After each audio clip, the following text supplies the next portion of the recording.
3, 2, 1, showtime!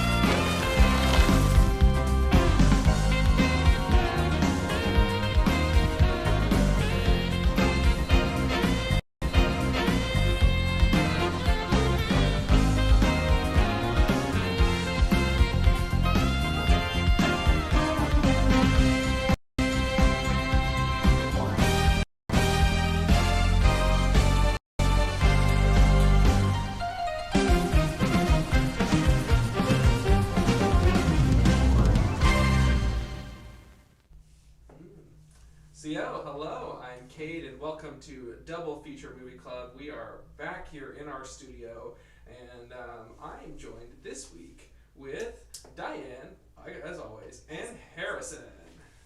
Hola! Hi there. We're in the massive, Yes. There's so much stuff you're not seeing on screen. It You really could is. explain some of the stuff out here, Harrison, that they're not seeing past the cameras here. The fire alarm mounted on the wall really gives me a sense of calm and ease where outside of the studio in that cold, dark world out there, Yeah. no, I can't do it. Mm-hmm. Now I can. And just so everyone's clear and that they know that we're doing a good job here, Harrison was offered the weighted blanket. He was offered the weighted blanket. Unfortunately, it's so heavy, it cannot be lifted. Yeah. You have to be deemed worthy to. It's a Thor kind of situation there. Mm-hmm. Yeah. I've never been Of offered all it. the ways to guilt trip me, that was one of them. Yeah. It's an Excalibur. If you can lift it, then you're mighty and what's it, chosen of some sort. Yeah. That would be the worst fate. Yeah. So what did you think? Like King Arthur felt like in between. I need to get out of this room with this weighted blanket now. I don't know how you're going to do that. You're going to have somebody help you carry it, and I'm not going to do it. Did you mean you I would needed to never get? ask you. Did you mean you needed to get out of the room that housed the weighted blanket, or get out of the room like with the weighted blanket in hand? Which one was the? What did you mean? You know? Whichever wouldn't make the monkey's paw curl. Okay. Cool. Well, feel free to join in the conversation with us. But this is the part of the show in which we vamp and don't talk about our movies for a bit and just kind of hang out here. Diane, are you happy to be back in studio? I love it here. Mm-hmm. It's, I just wish I'd have brought my house shoes. Mm-hmm. I feel kind of bad that I didn't, but You feel bad? I feel bad that I didn't bring my house shoes. And can I at least leave a pair here? Oh, leave a pair of house shoes? Leave a pair of house shoes here. Sure. That would be great. Yeah. No. It's all the Of all the ways to soundproofing. invite yourself over. It's the soundproofing on the walls too. Okay. I feel like I'm in a padded room. Mm-hmm. I probably should be in a padded room. And that's really the vibe we want our guests to feel like, is that they've been committed. Yeah. Isn't that what the weighted blanket's all about? It's actually a straight jacket. Yeah. These are all the vibes that I'm really going for That's what here. you're going for. You have to tell me this weighted blanket story. Yeah. Well, we'll sprinkle it out at various points throughout, right? Is That's- the weighted blanket powdered? What are you talking about? Yeah. I mean, it's what do you think's in it? What's in a weighted blanket? I have no Ball idea. bearings. Yes, very possibly ball bearings. Yeah. It's some sort of. I mean, they're beads of sort, right? So you see, it's kind of like foie gras. Mm-hmm. Like they stuff the geese, and their feathers just get Oh, okay. really heavy. Oh, that's what It it is. goes in the weighted blanket. Okay. Okay then. Is that your theory? Do you have a different theory, Diane? We all have theories. You all have theories? Uh-huh. It kind of, it feels like the old bean bags. Oh, okay. That it's like got that kind of, whatever in it. Yes. But it actually could be alien. It could be alien. I was thinking it's kind of like a TARDIS situation where there's Yeah. more on the inside than it looks. Well, why don't you just tear it open, Kate? A whole world just falls out of it. Yeah. Yeah. I We can really see need secrets beyond the movies and the convoluted plots that we undertook this week. Is, Yes. is that why anyone who ever uses this weighted blanket disappears? Yeah. Because I don't think we've heard from anyone that's actually Okay, used Diane, geez, we're supposed to sprinkle this story out a little bit. Oops. Well, we haven't talked about who's disappeared. Yeah. I see how you feel about me now. Supposed to. Who do I want to disappear next? We don't really ask too many questions, but once they take off the weighted blanket, people tend to disappear. That's just part of the mythos of this weighted blanket. See, Yeah. There'll be more. is it like Invisible Man disappear or Mafia hit disappear? They Like Owen Wilson and Inherent Vice disappear?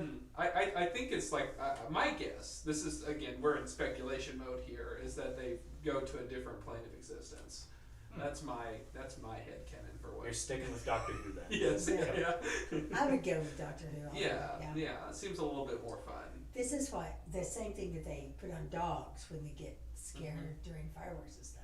So it's very possible the dogs are transported somewhere. Or maybe they switch bodies with the dog. Yeah, it's possible. It's Anything's possible. Have you seen what happens when most pets have stuff like around their neck or they're like wrapped up? They freeze. They absolutely freeze. They can't do anything. Of course. Yeah.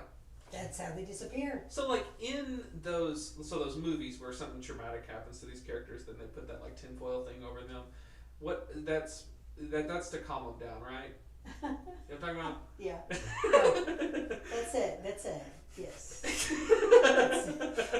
It's not really tinfoil. Oh, it's not? Okay. Yeah. That's bizarre. But it's because they're in shock or some something. People right? put tinfoil hats on themselves during their own shows, like Alex Jones. Yeah. You're talking about the silver blankets that like He really does need to when they start run out. self-soothing because nobody else is. Oh my goodness, no kidding.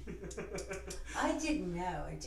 I watched that documentary about the Boston bombers, and I did We're just not. gonna say all the words we can't say on these platforms. The Boston bombers. Yeah. Say it twice. again. Yeah. 3 times the charm. Anyway, I did not realize that they were radicalized by Alex Jones. Oh. It really So there was was. a connective piece. Yeah, see, that's the connection right there. I didn't realize that Diane until I really watched it. wants to Beetlejuice the Boston Bombers. That's right. That's right. But yeah, I didn't realize that until I watched that documentary and I thought, oh my gosh, it can happen to anyone. Can happen to anybody. Yeah, no. But back to my tinfoil blanket thing. The lesson is if you listen to Alex Jones, wear tinfoil. Oh, okay. Yeah. But like that's for like people are in shock, right? It's supposed to calm them down, right?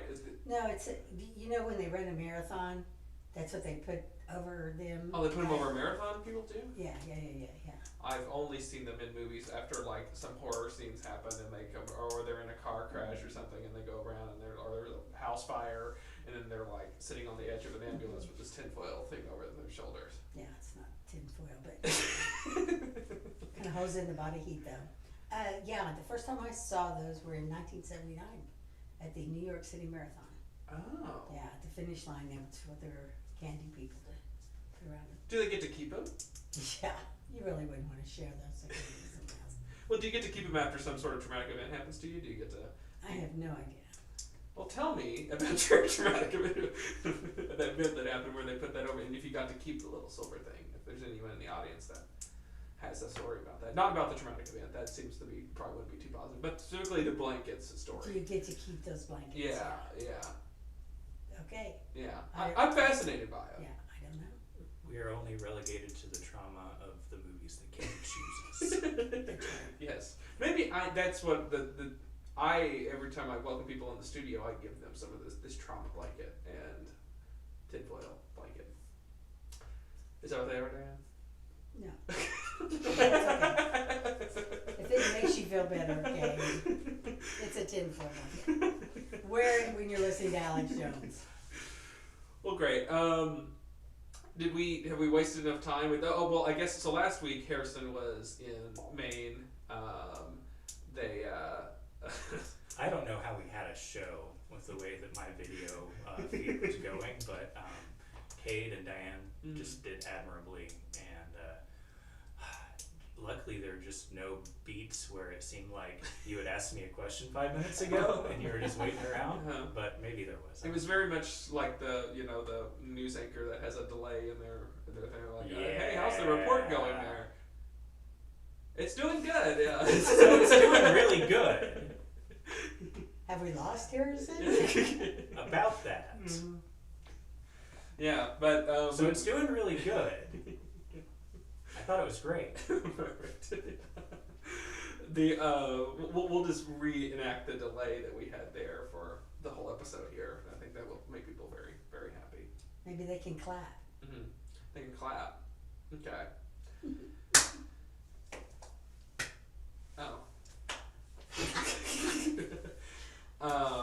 So just to catch you up here on what Ava has said, she's waved to us. She's done little running shoes, and then she said those are hard to fold back up. I think talking about the tinfoil blankets.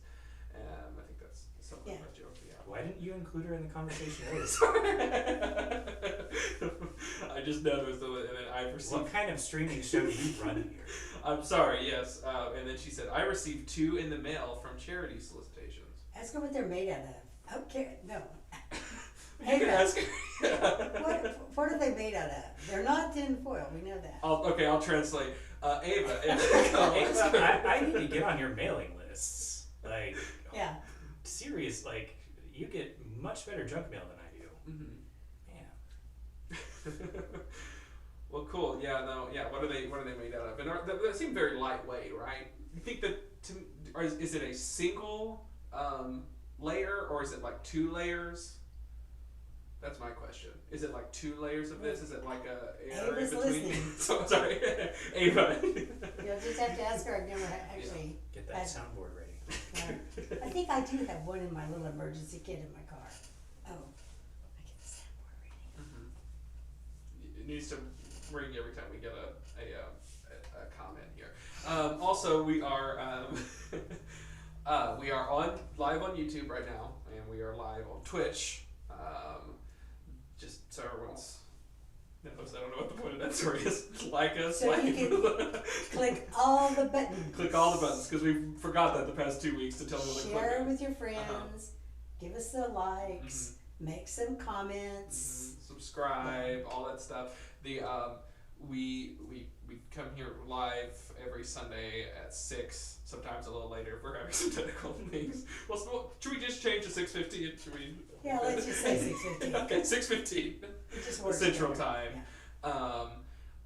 YouTube.com/Cade Thomas, and I think it's Twitch.tv is another thing /the Cade Thomas. Is your wife watching on Twitch tonight?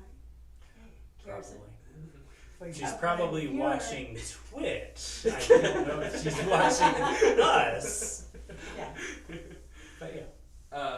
Okay, so we got to just, and then the next day as a podcast, or get your podcast. We are officially on at 6:00 whatever we feel like. Yeah. Exactly. In the meantime, we did get some responses from Ava. She knows everything. Do we have news? Oh. Sorry. Which one would you like to have? I don't. Dealer's choice. Dealer's choice. Oh, good. Hopefully, I think you guys should be able to hear that. Okay. If you did not hear that, there was applause. Let us know if you heard the applause. We certainly did. Okay, Ava said, not sure what they're made of, but they definitely seem like they are thin aluminum foil. Aluminum foil. Mm-hmm. See, aluminum foil when you crinkle it, you can't uncrinkle it. Yes. So that's why. That's why, yeah. Maybe it's even thinner.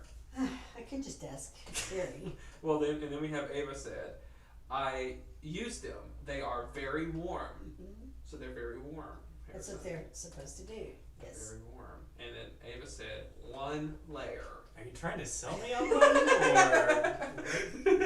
And we are brought to you by aluminum foil blankets. Cade, you work in branding. Yeah. Exactly. Aluminum foil blankets. That's what they're called. Incorporated. Incorporated. Mylar. Mylar. That's what Okay. they're made out of. Cool. See, we can actually order them on You never Amazon. told me they were a bulletproof vest too. I don't want to wear it. Designed for NASA. For NASA. Oh, that makes. They also have them on those space movies too. Yeah. Here, you can read what they're made out of. I don't want to. She just wanted you to read it out loud for our audience. Oh. I thought you might enjoy. Yeah. This is what our show is, in case anyone's tuning in. Dual-sided aluminized mylar blankets. Dual-sided. Aluminized. And It's so, aluminized. because they found material cheaper than aluminum to Yeah. fill these with. Yes. For you. For you. Military grade 12 micron aluminized polyethylene mylar. You 52 should- inches by 82 inches. You should keep one in your car, in your first aid kit in your car, For what purpose? in case you come across a wreck. It and you is need an to. emergency thermal blanket. Okay, so is that what I do? Is I get to be the person in the movie that hands people these blankets? Or you could save a life. Who knows?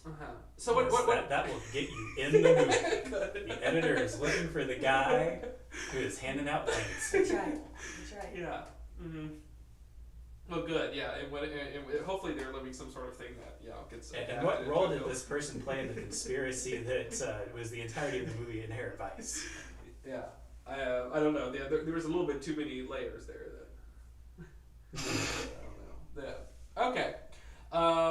It's single ply, Cade. Well, sorry for we have delayed our talking a little bit more than we typically do, but this is. I'm glad we talked about this. This has been something I've wanted to talk about for some time. So I'm glad you're glad. I'm glad you guys got to walk through this with me. And Ava did say that space blankets, that's what I've heard them called. Yes, because they were developed for NASA. Yes. Okay. Well, that's a good little button on the conversation. Now we get to move You know on. what other great Oh. NASA product there? Spaceman ice cream. Most chalky, terrible. Yeah. Mm-hmm. Tang. That stuff. Tang, yeah. Tang. Tang is actually good. You didn't Yeah, see my- Diane's yeah. face when you said that. Yeah. I was in that generation that moms tried to convince all the children that Tang was good for you. Mm. Yeah. It's good for the spaceman. I was of the generation where they perfected Tang. They must have. 'Cause when I was a kid, it was pretty awful stuff. Yeah. You want to talk about Tang more, or do you want to go into our movies now? I'll give you guys Let's the take a option. vote. Okay, let's take a vote. Who wants to talk about more of Tang? Raise your hand.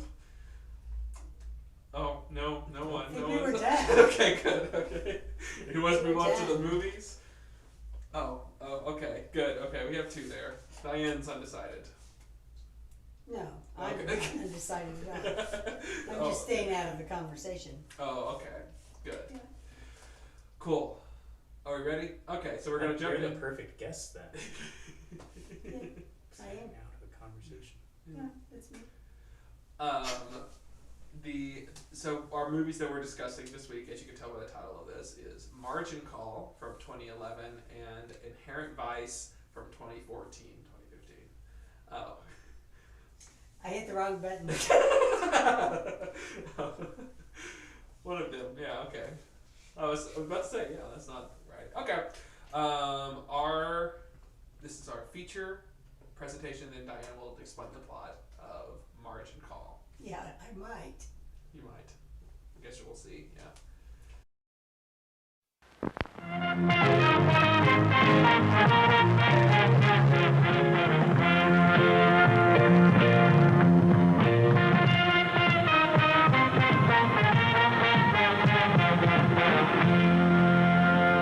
You know, It's Ty, let's talk about Margin Call. You can kind of see me a little bit. If I move a little bit over this way. I think it's the other way. Is it the other way? No. Oh, you mean okay. It's this way. Okay. Margin Call is a 2011 film that was written and directed by J.C. Chandor. It was his directorial debut, and it was nominated for Best Original Screenplay in 2012. Anyway, The principal story takes place over a 24-hour period, and it is based upon the financial crisis. It's loosely based on Lehman Brothers, and some of the actions were done by some of the other investment banks at the time. At the beginning of the financial crisis, at least for Lehman Brothers.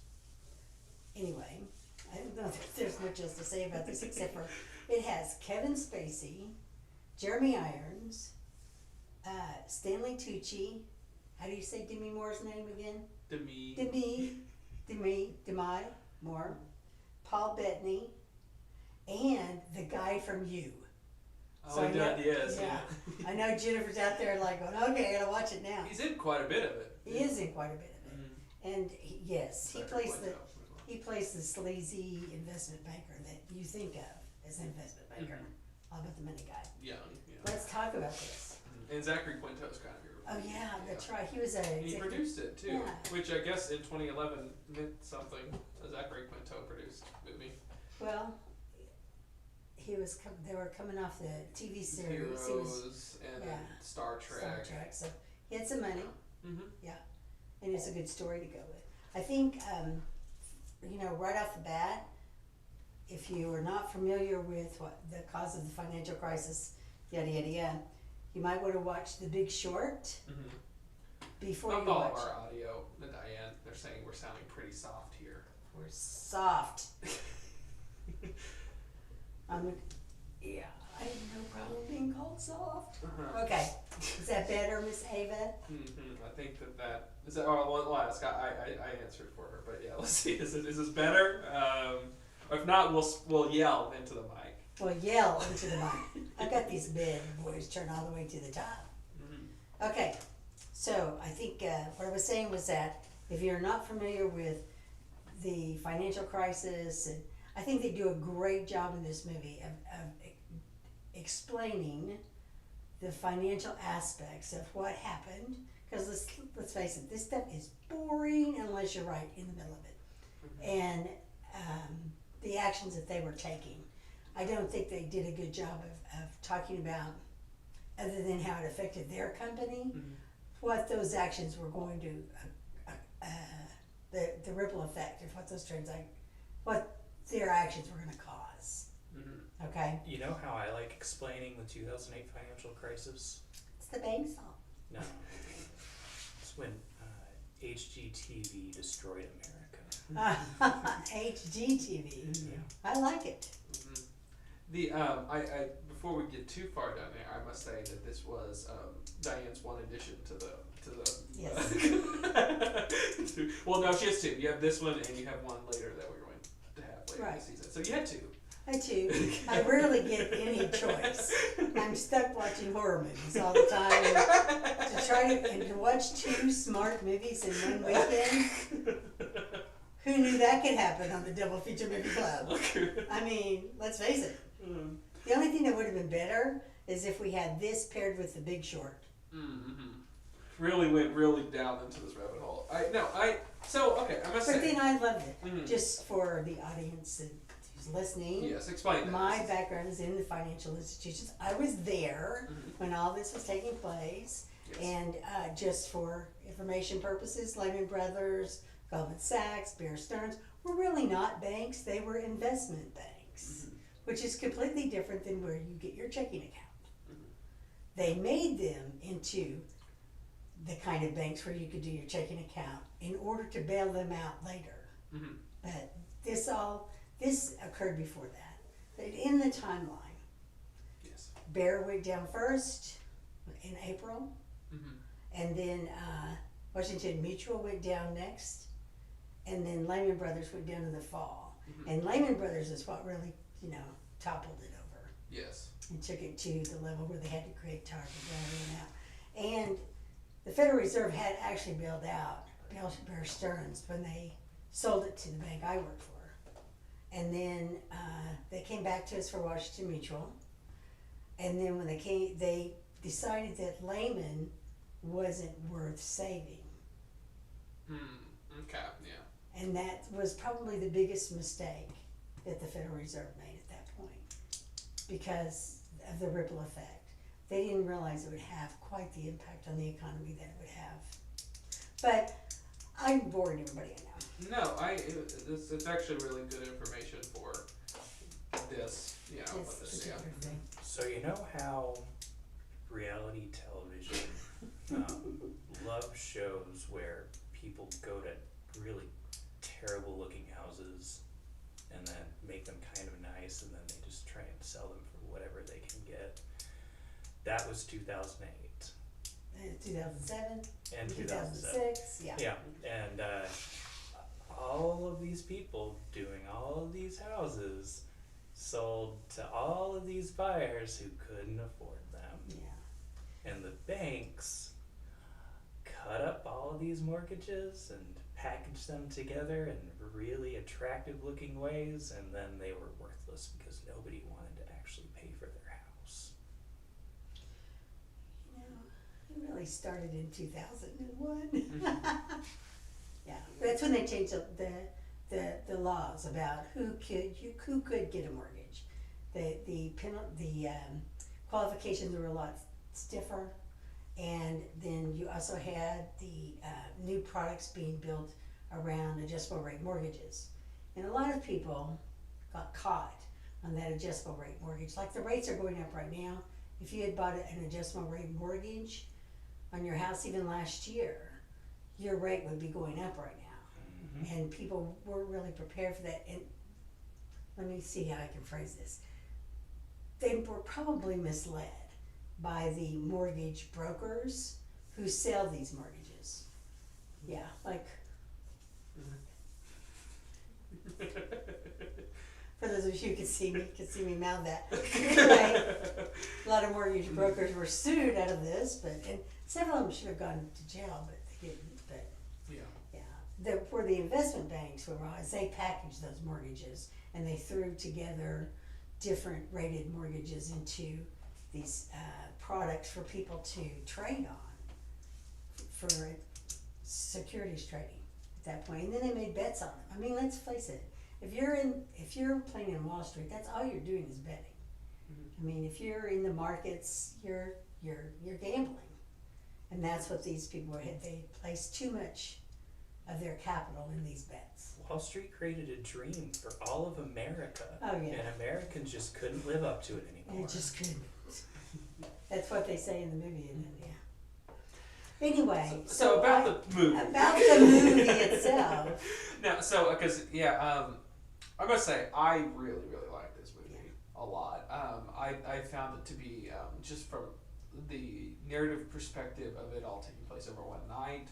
Oh, I love that. I love any movie that takes place over that sort of night period. I'm happy I watched this at night. It's kind of like it's a cool like real time sort of thing, and the fact that to keep running it up this chain, and that more and more like people start coming in and get called in to this. And you know what's funny is you think this is just a movie, right? Yes. This would never happen in real life. It absolutely happens in real life. I have been there. Yeah. And the only thing that wasn't real to me and that really kind of threw me out of it, having experienced it, was the analyst guys. You know, the guy from You and then Zachary Quinn.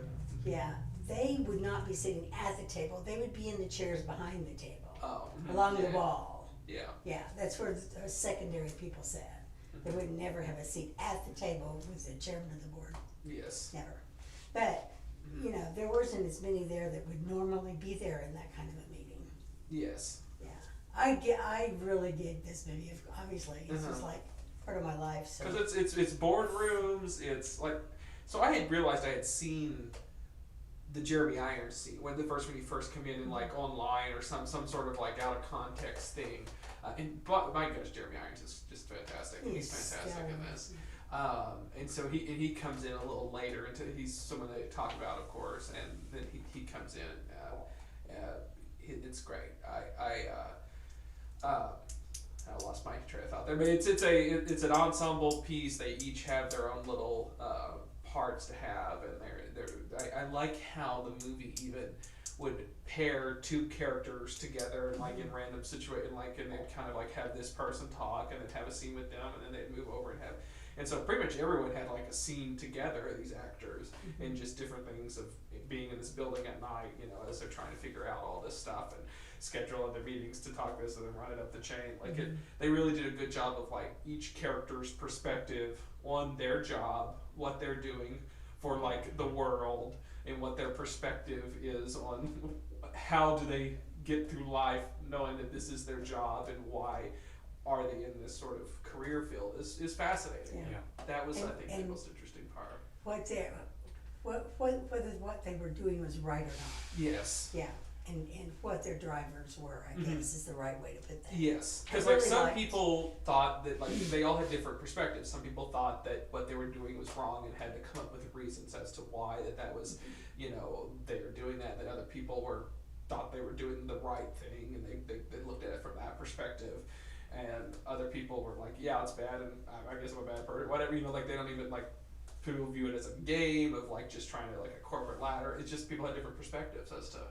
But you notice not a single one of them had the perspective of what will the end result of my actions be today. They thought of it from their perspective and their company's perspective, from a financial perspective, but not other people's financial perspective, but their own. Just casually around the boardroom. We got to get this done before the feds really come on. Yeah. And then Yeah. Jeremy Irons like just staring down Kevin's face and saying, "If I made you, how would you go about it?" It's just Yeah. like made my blood run cold a little bit. So there was this sort of like, what is it, prisoner's dilemma kind of feeling about this entire movie. Yeah, I think you're right. Yeah, and Jeremy Irons he only cares about one thing, and that's his own personal benefit. I mean, he even says it's just money. The guy's worth $250 million after the crash. Yeah. And that's one of, I mean, like there's so many great little characters. Like this is like a play almost. You know, it almost reminds you in some cases of like Glenn Ross, and like the sort of way that, you know, there's these people that are talking. It's like a stage play, and this could be a stage play. I feel like it'd be a pretty good little stage play. And it's just these great actors that go from scene to scene and just talk about these consequences. And I think of the Stanley Tucci scene when you go, the Paul Bettany and Stanley Tucci, that scene is like when he talks about how he was he made a bridge. Like that whole scene was a really good. So I'll have to walk through. So Stanley Tucci. Oh, let's just walk. The opening of this movie, they have a mass fire of, what did they say, 70%? 80%. 80%. Yeah, they're laying off people. Yeah. Well, it was 7. It was 7 out of every 10, wasn't it? Or did they? No, I don't think it was that high. That was like 20%. They on that just day. casually threw down a lot of numbers in my speeches. It was like 20% that day. Well, didn't he say that? But that had, it's an accumulation. Yes. It had been going on for a while. Yes. Right. So Yes. this was on that particular day. It was 20% Okay. Yeah. of their company, and Stanley Tucci's character, who was the head of risk management, which is for an investment bank, the head of risk management is like, there's no one more powerful Yeah. in the company. People really don't realize that, but it really is true. And they were laying him off. Yes. And you don't find out until later, it's like you said earlier, how you like to stretch the story out, Yes. that he had been warning them this was Yes. about to happen. Uh-huh. And to his management, and his management had been warning people. And so, So yes, you're right. That's how you should tell stories. Have these things sort of slowly revealed over different. yeah, So, slowly revealed, but yeah, it opens with him being let go. and so Stanley Tucci's sort of your first character that you meet in now, and he gets let go, and the way they handle that's, you know, I mean that, so it's very, you know, very clear cut. Hey, these are the rules. You're getting laid off. We're shutting off. That's all. exactly what it's like. Yeah. Yeah. Mhm. Exactly what it looks Corporate like. New York is not kind to Stanley Tucci. Exactly what it's like in a financial institution. So they tell him, you're fired immediately. Here's your severance pay, and you accept it, and that but immediately your corporate phone's getting cut off. You don't have access to your computer anymore. All this stuff you're Well, packing the up right security now. guards will be waiting for you Mm-hmm. to let you know, by the way, sign these papers, Yes. which is basically non-disclosures and Mhm. non-compete, all kinds of stuff, yeah. And so he's escorted out, but before he is able to do that, underneath him is Zachary Quinto and you guy, I don't know whatever that guy's name is, Paul, who are his two. Pin, that's his name, P-E-N-N. Okay. Pin, yeah. And they are his two that's underneath him that are these analysts. Mhm. And they he hands Zachary Quinto this flash drive that has this work that he was been working on, and he told him to, what was the thing he said before the doors closed? Keep repeating. Watch, be careful or something. Yeah, it's just Look a closer. warning. Yeah. Yeah, some sort Finish of. this. Yes. That's why I tell you to finish this, and it really was just calculations. Yes. Capital versus, exposure. Mm-hmm. Yes, and it was some sort of predictive element. Yeah. Mhm. That. Everything's an algorithm. Mhm. You go back to your statistic class in college. Yes. Everything's an algorithm, right? And so he does that. Well, before this, Kevin's, so to understand the hierarchy of this, it's them two. Initially, it was Stanley Tucci in between them, and then above him's Paul Bettany, who is now their boss because Stanley Tucci has been fired, and then above him is Kevin Spacey, and Kevin Spacey, I don't know how much we can get Kevin Spacey of it all, but that's an amazing actor. Jeez, like that. Even I'm always impressed by his voice work. Like that is a different octave and a slight little accent thing that just seems so natural. But that's not how he typically speaks and all that. Truly a Michael Jackson-esque performance by Kevin Spacey. It's a good thriller. This movie. Yeah. Exactly. Yeah, there was one point.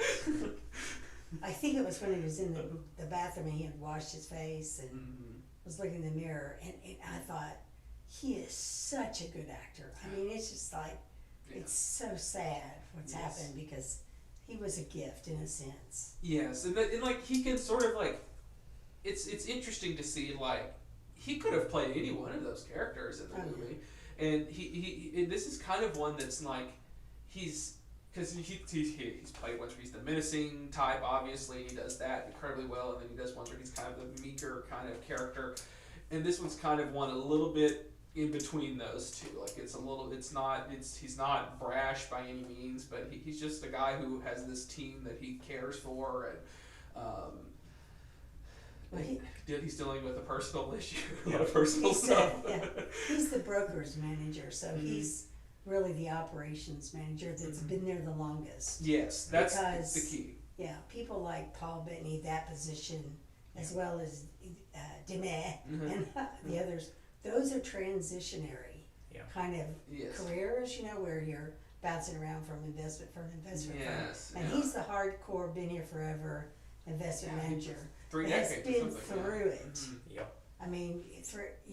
You spend 40 years in banking. Yes, I know. Stop this. And one thing this movie does really well is humanize every character as much as they possibly can when they're not dealing with the main conflict. Yes. And just even when Mayhem did it really poorly with the Sisters Bug, something. Do you think this is a better movie than Mayhem, Harrison? My goodness, if this movie is not a better movie than Mayhem, I'm going to quit watching movies for the rest of my life.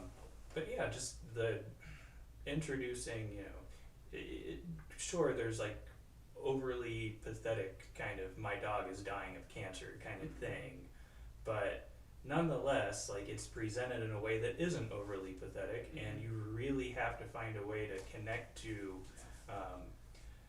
particularly self-centered and greedy people who are engaging in a prisoner's dilemma in order to, root for any of the characters.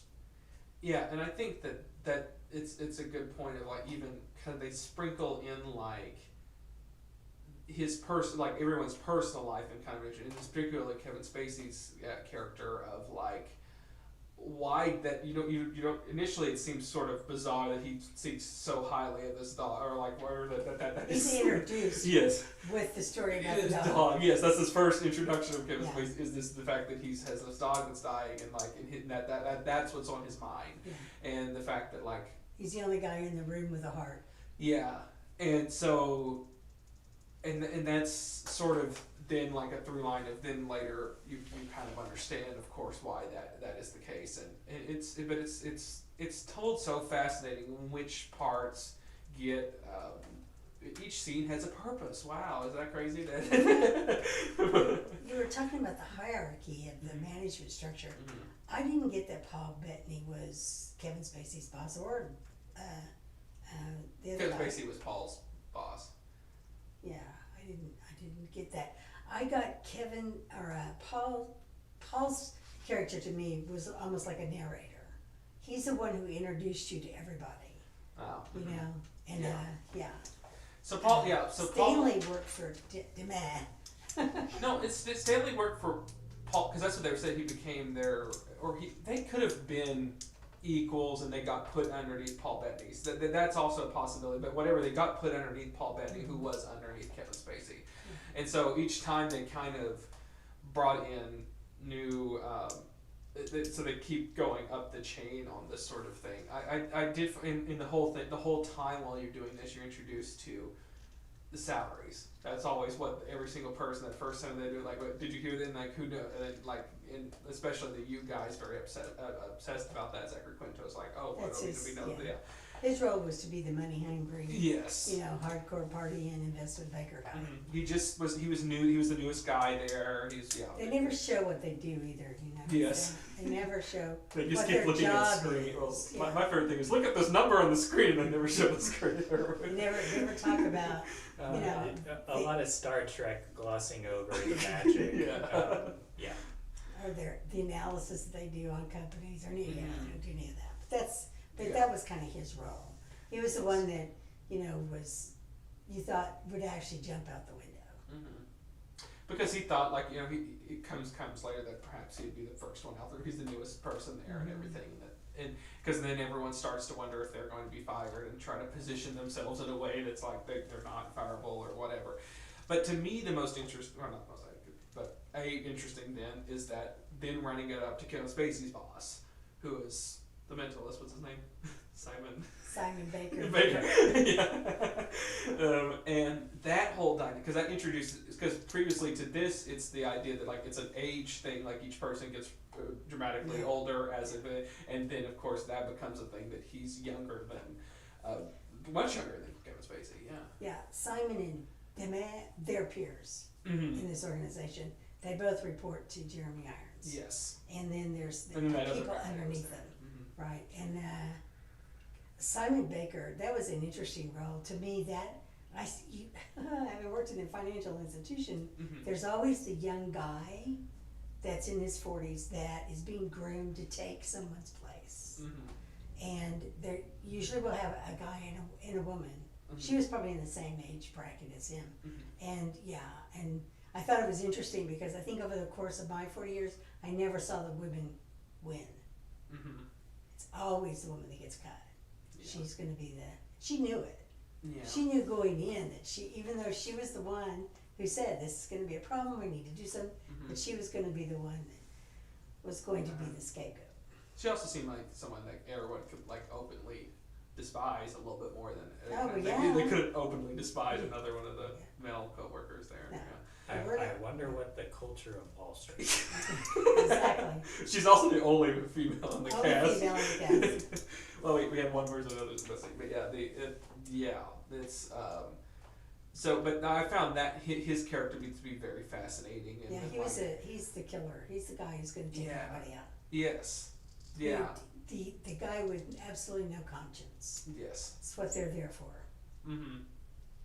And I was waiting for him to have that scene with the young guy, because they kind of had similar, perspectives on it in that sort of scene in the bathroom. The young guy could become the Yes. Simon Baker Mm-hmm.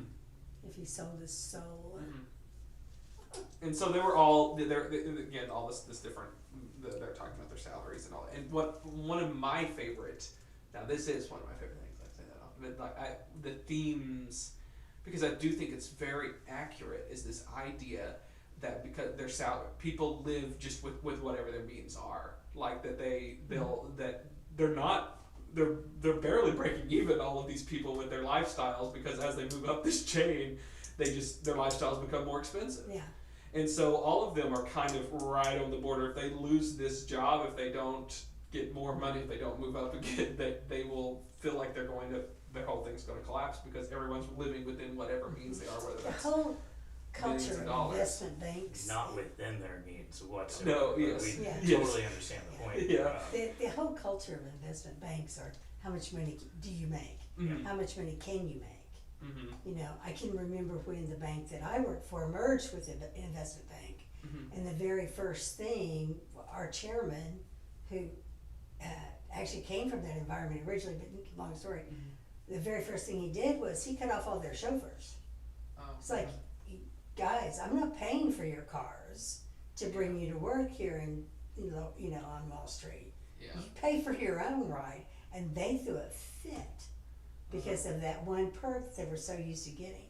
That was just one Yes. out of many perks. They're just, they're just put up on this pedestal because they can bring in the amount of revenue that is unheard of, right? So I mean, I know I quit my last job because they took away my chauffeur. exactly. He also got rid of all the corporate jets. He said we can lease them if we have to. We're gonna fly to Davos. We'll lease a plane. We're not. Why do we need a plane? Yeah. Where's the fun in not enjoying excess? I Wall know. Street. Isn't that the truth? But this is also why the bank I work for didn't have to be bailed out. But yeah, towards what Kate was saying, that culture of desperation. Oh, totally. Yeah, that's entirely the emotion and the theme of the era and all of the characters.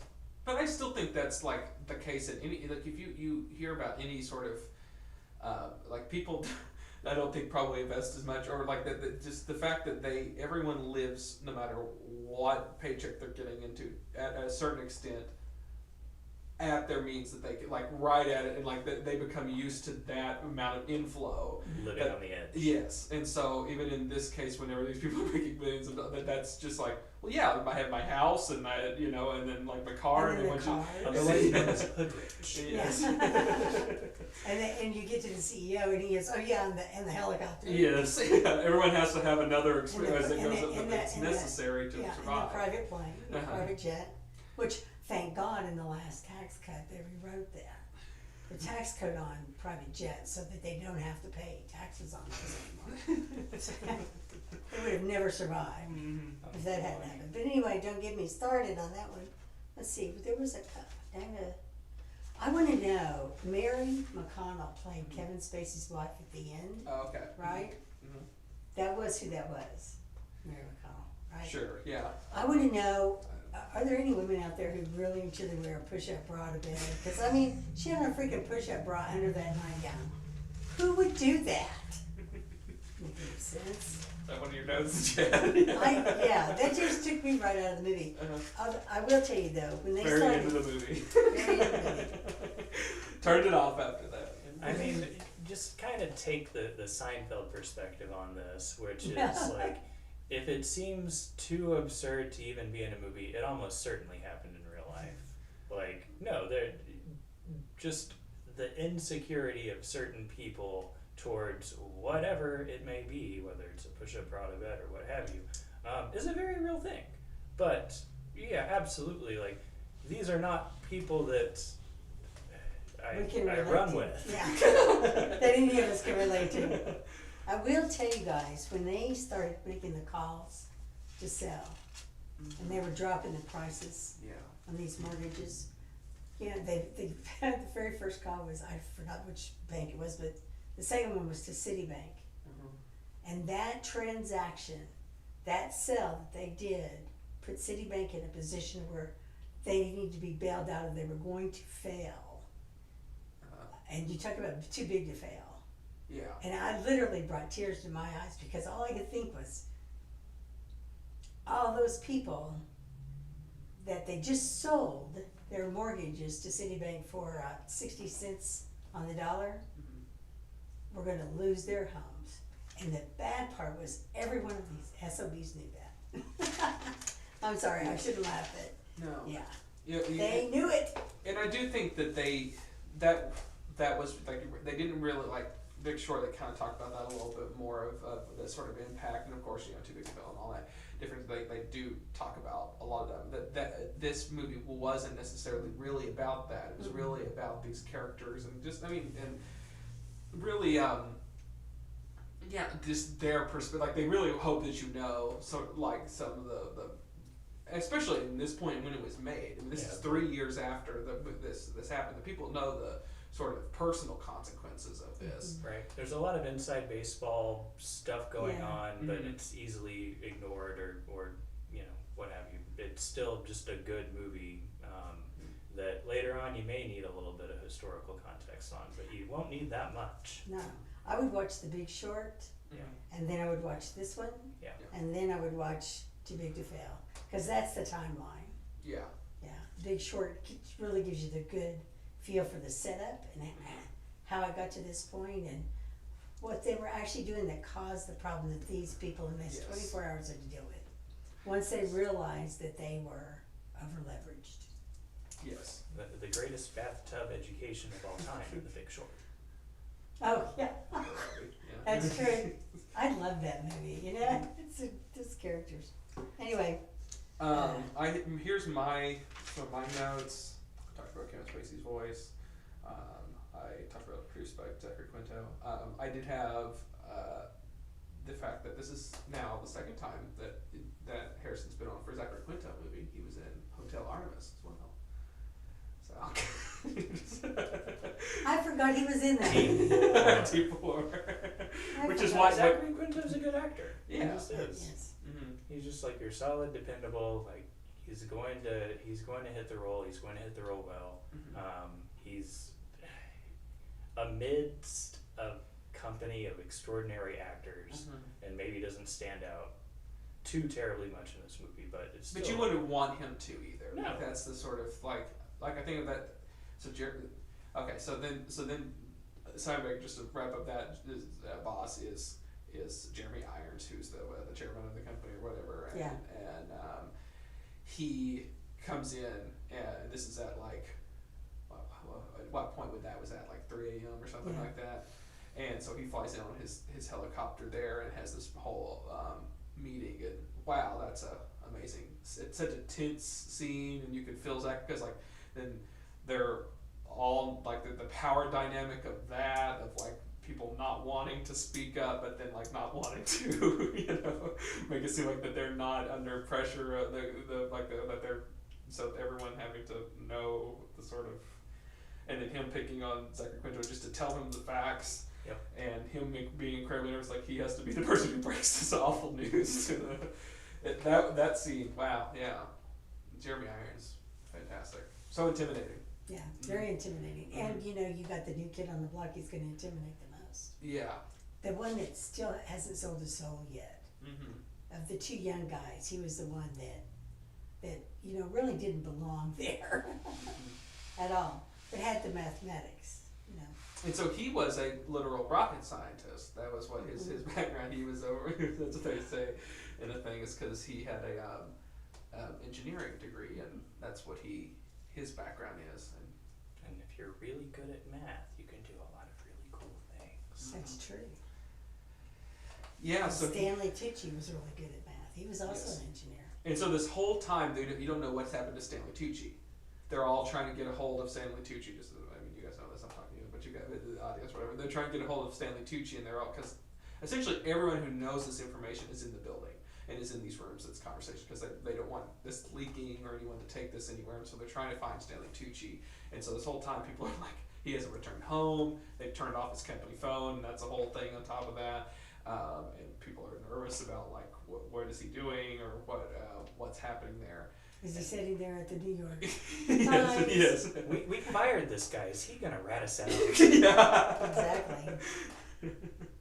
We need to get him back under control before he can warn anyone. Yes, and then that sort of Paul Bettany is able to get a hold of like his wife and said that he returned home, and in that scene where they're sitting there on the front of his new house that he bought, and they're like talking about how Stanley Tucci he had built this bridge, you know, and like I think that was to me one of the most, and obviously he's the statistician, so he knows all these numbers about how much miles and time that it has saved this community in the Midwest of just this bridge. He helped build it in his early life, and that how that it's left open of like what that really meant. It was meant to say, I think, that he had done good, and like there's ways that numbers can do good for people, and that like and that's something he felt proud of, was essentially saving.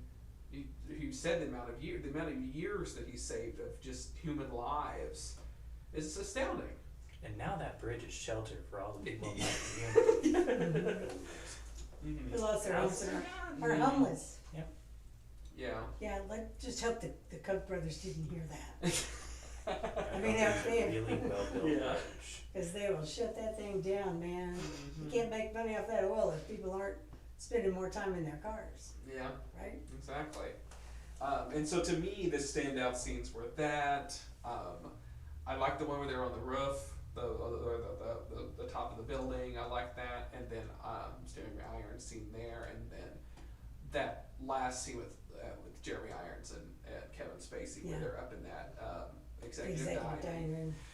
is amazing, and that perspective of that Jeremy Irons sort of had on the whole thing of just because this is after they've already made the call. This is after the ramifications of it. Kevin Spacey sort of thought maybe he was going to get fired out of this, or everyone was sort of fearful he wasn't going to fire Kevin Spacey out of it because he was. They needed someone who knew the operational sort of like he was wanting to get fired.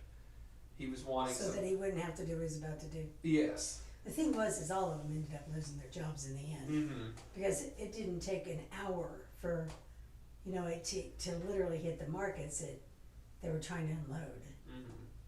But neither here nor there. In the end, they all lost their jobs. Yeah. And the CEO for Langman, who the Jeremy Irons character is based off of, he still will not admit what they did wrong to this day. But the good news, he's still on Wall Street. in that sort of his that speech that he has about about money in general, and the fact that like it's all just a numbers game, and that it's not all real, and that there's always people in power throughout history. It's just a way that we sort of count power in the modern world, and that that will never change. It's just how we currently count it, and that there will be people that there's always a certain percentage of people that are in power and have that, and people that don't. And he said, like, there's more people now, but the percentages never change. Right. And that's one of the great quotes, and Jeremy Irons is so amazing in that. And I love that he ran down, all these different events, Black Monday and like 1987. There were people who jumped off buildings then. Yeah. Too. And like with Deutsche Bank, like in the last 3 years, have had several. Yeah, he listed all he knew all that and everything, and yeah, I It's mean, hard not to. yeah, especially when you're in the middle of it. Yeah. But yeah. Yeah, it's I really found it to be a powerful movie. Yeah. Well, okay. Harrison, any more that you want? Any notes you had about that? Or? No closing thoughts, really. I mean, it was a very good movie. Enjoyed it all the way through. What can I say? Yes. Zachary Quinto, I'm sorry. So yeah, then if we're just gonna spoil the whole thing, yeah, then he gets added on to be he gets promoted. They promote him, yeah. Mm-hmm. Okay, Diane, would you recommend this movie? Yes. Okay, what do you want to give this movie? Anything? Some martinis. Okay, You want martinis? Mm-hmm. How many martinis? It needs a lot of martini, but no, yeah, you can just put like, oh wow, those are cool looking martinis up there. That is so cool. Yeah, with some olives if you got them. Yeah. 4. There you go. I don't know how this is gonna. Oh, okay. Yeah. It looks a little different than what we typically. I wish I was actually like had one of those in my little hands. Like you can do one of those right now. Okay. What are you gonna give this movie? I'll take an emoji with a person like as far away from a house as they possibly can be, and that's my rating. Okay. House emoji. Oh boy, I didn't do that right. Okay. Keep talking. Would you recommend this movie, Harrison? I would. Okay. Good. It was a good movie. Yeah. Say something more about it, Harrison. Something more about it, Harrison. What? Yeah. I really enjoyed it. I thought it was. I like just real life movies of just people talking in rooms. This is where I talk about I like people talking in rooms. I like this a lot. There's yours, Harrison. It appeared on the screen now. They were. What's they, mine? Yeah. Yes. It's as far away I could get from the house. Oh, they look broke. Yes. So what They don't live there. What is Ava? She's giving it something. Ava gave it, I can't tell from how small this is on here on our screen here. Oh, it's helicopters. Oh Or yeah, helicopters. there you Yes. go. Good one, Ava. Good one. I'm giving it a money bag. There you go.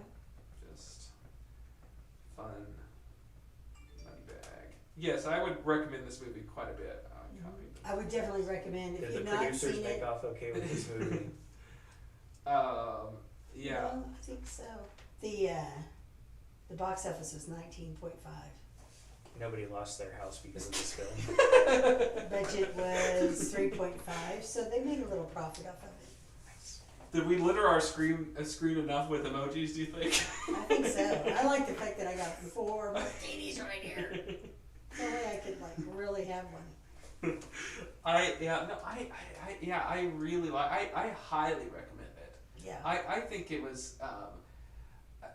Because I like from a person perspective, I liked it more than The Big Short. Like The Big Short. Because of just the real time of them walking through. I mean, this whole thing, and then them having to like this panic that's set in like this overnight sort of thing, and it takes place one night, and it's the different people talking in different rooms, and Like you said, it was like a play. it was like a play, and it was really just a really cool. It was tight, so every scene had a purpose, and every character, like, I mean, they were real life sort of things, so they didn't have like huge arcs, but they were like, you know, the characters changed throughout this really traumatic event that they all went through, and there was I love the interpersonal sort of things that each of them, they all had histories, and they all had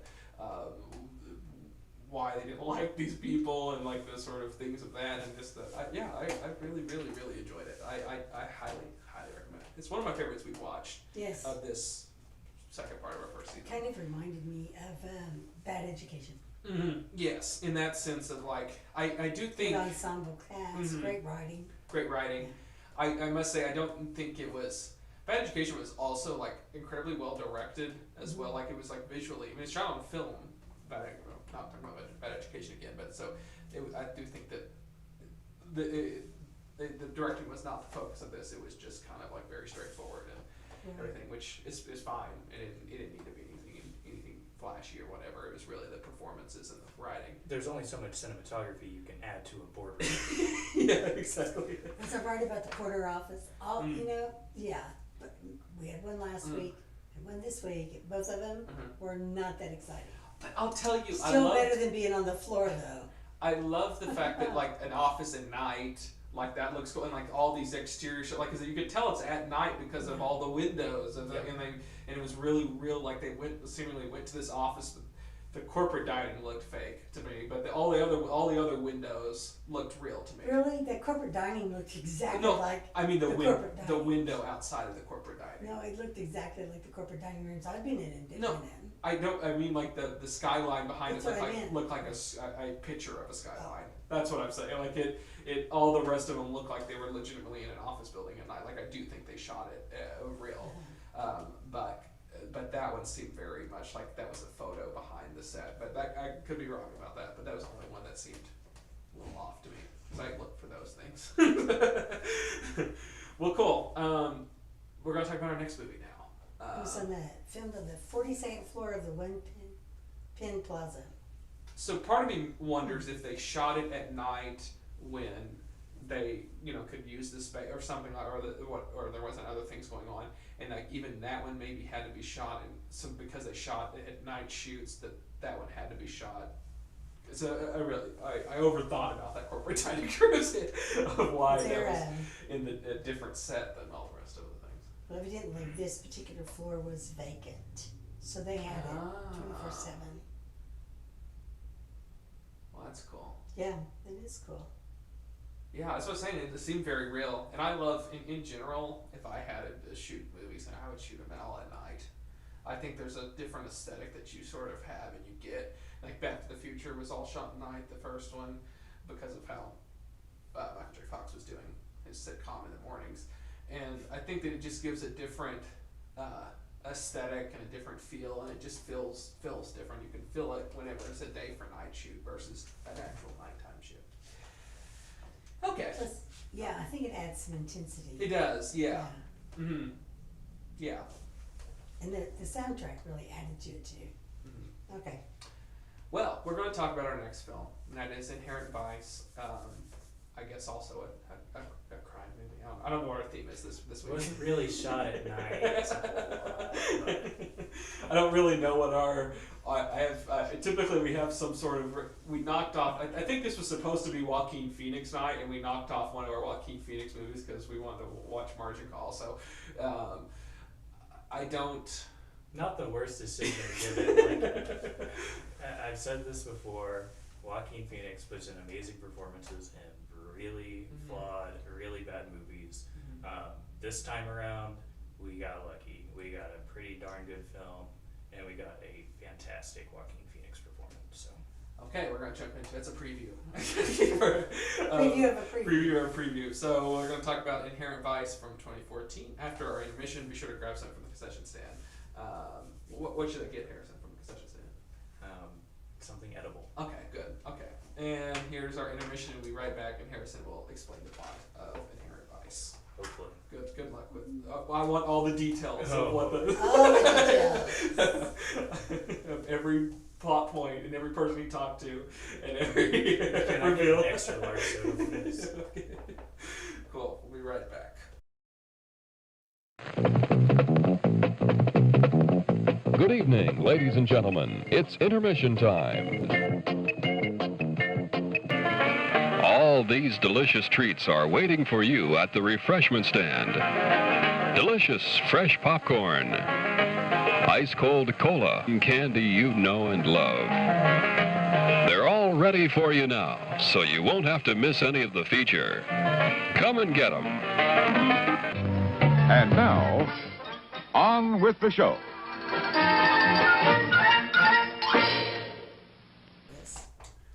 There you go, Harrison. Right across the screen where people can see. We got cookies from the concession stand. So, Inherent Vice.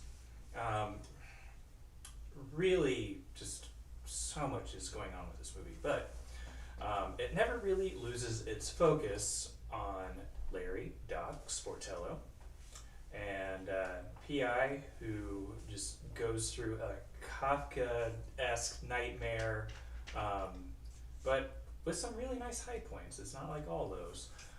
Of this whirlwind crime tale that just keeps unfolding in on itself. Syndicates become dentists. Dentists become dope fiends. dope fiends attract the attention of maritime lawyers.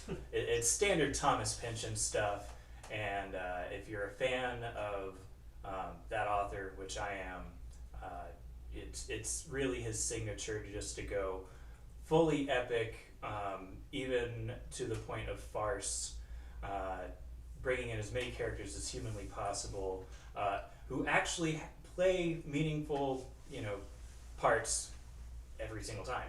It's kind of amazing how almost no character in this movie does not have something to contribute.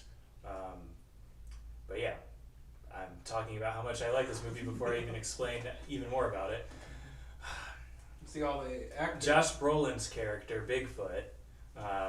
Bigfoot is just kind of the yin to Joaquin Phoenix's yang. Bigfoot is honestly like just this LAPD detective, lost his partner, is willing to go to extraordinary lengths to avenge him. So lots of vengeance.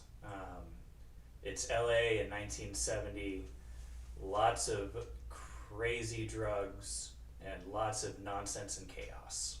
So there you have it. And you can tell by the poster on the screen of all the people that's in this movie. Quite a bit of actors. Yeah. It says on your Joaquin Phoenix, Josh Brolin, Owen Wilson, Catherine Watterson, Reese Witherspoon, Benicio del Toro. Mostly C and D list, but Jim Malone, Maya Rudolph, and Martin Short. I didn't know Martin Short was in it. That was a great surprise when he walks through. Or Reese. I didn't know Reese Witherspoon was in it until she walked in either. And it looked like that, judging from, they weren't in a ton of scenes. Mm. Does that make sense? Yeah. They could film their parts In a like day in or a day or two. two. Yeah. Yeah. But Joaquin had to carry the entire movie. Mm-hmm. So and it was Joaquin- not shot on a single floor of the building either. Joaquin could have carried the entire movie, but there were so many good performances put in Inherent Vice, especially Joanna Newsom, probably the most entertaining narrator, just the most, I was fixated on her voice, and I hate needless exposition, but it was peppered very well throughout this movie, just right where it needed to happen, where all sense was beginning to just completely unravel. Joanna Newsom comes in, basically gives you the characters' hearts in a lot of ways, and then explains a little bit about it, but always really leads with the characters' hearts. And so did they? So you didn't read this? You read other ones of his books, but you did not read this. I've never read Inherent Vice, and I couldn't really tell you how true to form the movie is to the book. My thing was, I would assume that she was the narrator of the book as well. Would that be the? I guess, but no. Honestly, watching the movie felt like reading a Thomas Pynchon novel, just straight up. It did a wonderful job of condensing that into 2 hours and 28 minutes. And Paul Thomas Anderson, the algorithm could have not done a better job of picking a movie for me. I've loved Reese Witherspoon since Election. I love Josh Brolin, even though no movies really come to mind. Love Joaquin Phoenix and everything he does. Love Thomas Pynchon. So yeah. I'll tell you the one that was an odd one that I kept wondering why he was in it all that much. I mean, I loved him; he was great in it, but it just never really fit. Well, he never had a huge scene like all the other ones seemed to have, and that was Benicio del Toro. Right? I kept waiting for some bigger thing that somehow that needed to happen with him. Yeah. And no, he was a character that needed to be there in order to let you know what was going on.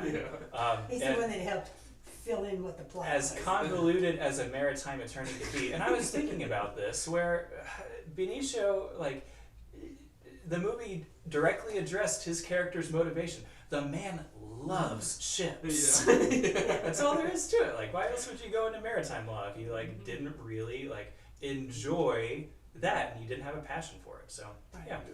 So it made sense. It was straightforward. He put in a really, really there are restaurant scenes that like I will go back to time and time again in movies. Joaquin Phoenix taking down the picture of, I forget the actor that they named, but mentioned how he was blacklisted, and he just looks up and he's like, oh yeah, I can just reach down here. I'm in LA. I can do this, and it's fun. It's adventuresome, and the fact that they kept being interrupted by this waitress and like the And conversation about the food. Exactly.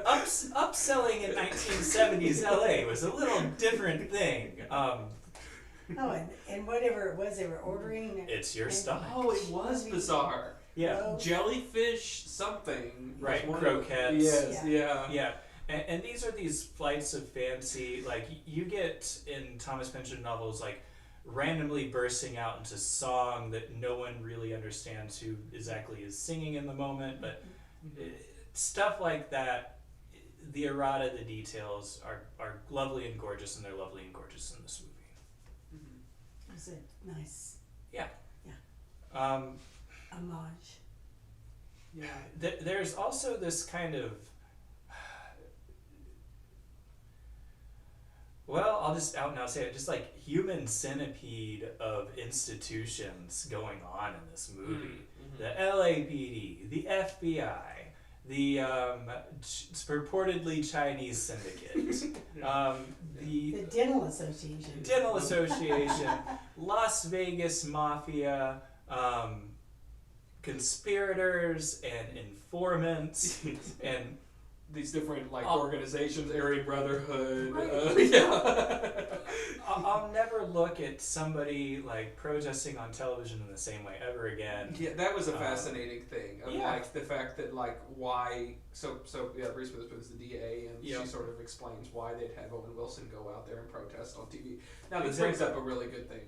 Of one of my notes is the insert shots of the TV and of these newspapers and all these, and that was so well done in a way that most movies are just so sort of they'll be here's a photograph of my family, and it's all Photoshop or something, or some or they paste together 6 photos of whole family things. My God, no, I know exactly what you're talking about. And they went into meticulous detail of how they had to have shot with old 70s cameras and then ran it through broadcasting of because it looked there was a Nixon a speech, and they had to get Owen Wilson to be in this crowd shot of here's what it would look like if it was shot on film then broadcast to TV. Is Peter Jackson somewhere in the IMDb listening for this? Because it was really well done how well spliced it was in.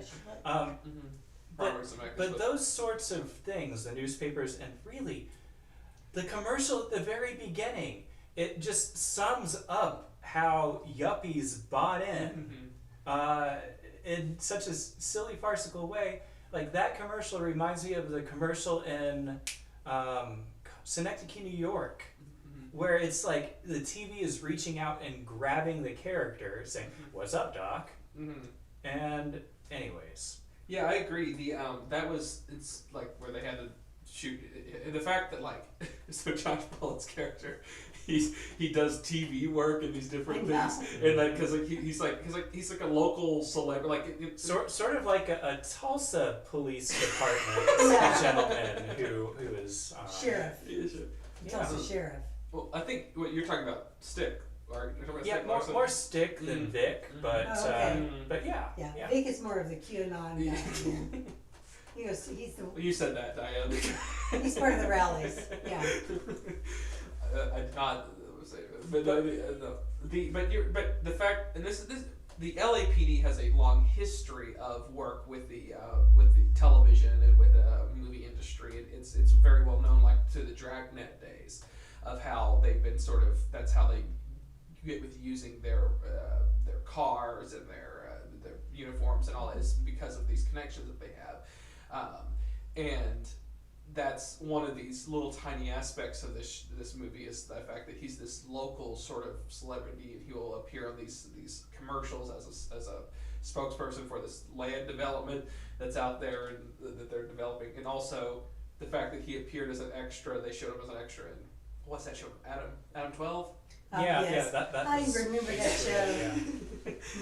Martin Milner. And the fact that they put him they had to put him in there, or they shot. I don't exactly like. That's I don't know another how one they did it. that is pretty spectacular. That it looks just right. There's just Josh Brolin and this sort of shot of that that's another I really a lot of care was put into these. Robert things. Elswit is the cinematographer. Mm-hmm. He's did Boogie Nights and Magnolia and With Paul Thomas, so he's a Paul Thomas Anderson. Yeah, just trademark stuff. I mean, same Community, that sort of thing. That feel, that vibe is done quite well by that cinematographer. Yeah. I found Josh Brolin to be really great. I love him in a lot of stuff. To me, stand out with the two of them together. Sicario is the one I love. at one point, I think Joaquin Phoenix's character says to Bigfoot, I just love the fact that Bigfoot's in this, right? I know, I see that, Bigfoot.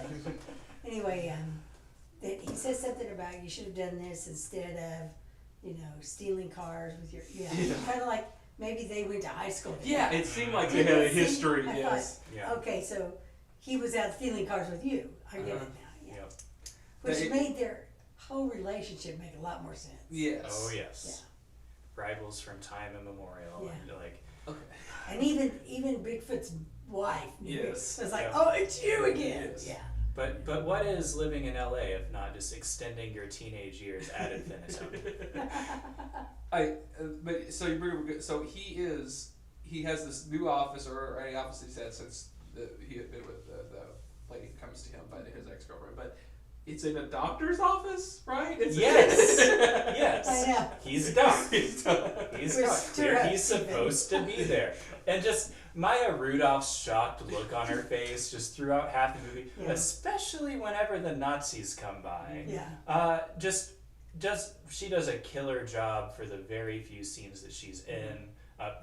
Honestly, like scene stealers just from a look. Mm-hmm. And she's married to Paul Thomas Anderson. Yeah. I have no well, idea. Yeah. They're not actually married, but Oh, they've been well, let's say together. it's every time. They have 4 Sorry. kids. I mean, they've been together forever. You Okay. really want them to be married. I know. Yes, I do. Well, you got me on one where I said this couple had been married, and you Oh. said no, they weren't. Oh. Oh. So That you happens. just had a personal grudge. I was just She's trying to been waiting point for an out- opportunity for me to say two people are married. You're and not. Bigfoot to Cade's doctor. That's right. Yeah. Most of the time, it's the other way around. Yeah. But It's my one chance. the one-upsmanship in the like private detective versus LAPD vet is beautiful there. You would know that there's copper in that gold filling. Just the little snide, competitive. You love it in a movie when it's done well. And then the FBI guys, like, just knowing right when to twist. We're all in the same business, aren't we? That just kind of like, how dare you? Do you know who we are and how we can make your life hell? But just that never say die kind of in the mix, but also figuring stuff out and unraveling. Like that's probably what makes like PI and film noir and like that whole genre sing, is just a lovable, scrappy character who you could make an entire movie about. Yes, I think I'm a huge fan of film noir. That's to me what I think this were, and putting it in kind of a different setting, in a different sort of detective than what you would typically have. I think that there was enough that typically these are this sort of level of corruption and strings. Instead of darkness, there was just smoke. Yes. Throughout most of this movie. And I liked that it had elements of comedy. It wasn't like punchlines, but it was fun. Like that's I laughed and had a lot of Yes. fun in this movie. Yeah. exactly, and that's to me what is often missing in these like Paul Thomas Anderson movies. Like that's the part that I'm like, these are just, it's just so sort of, I don't know, just much. Mhm. And like and this one at least had a sort of kind of Levity and levity, yeah. yes, that it kind of it made it a lot easier to sort of watch, and that made the sort of vibe a lot better, and like it just I did like that. That was So, a so nice you weren't, change of you don't like the Adam Sandler without the jokes of Punch Drunk Love. No, yeah. Didn't you love the way the police officers would like trip him or pick him up and carry him? Like, Yes. every Like, and the fact that he interaction. has to like Yeah. go around. Yeah. Like, Yeah. Like he knows when he has to have a long, involved conversation with Bigfoot when he just jumps on top of the hood of his car. Mhm. Yeah. Yep. Yeah, it was.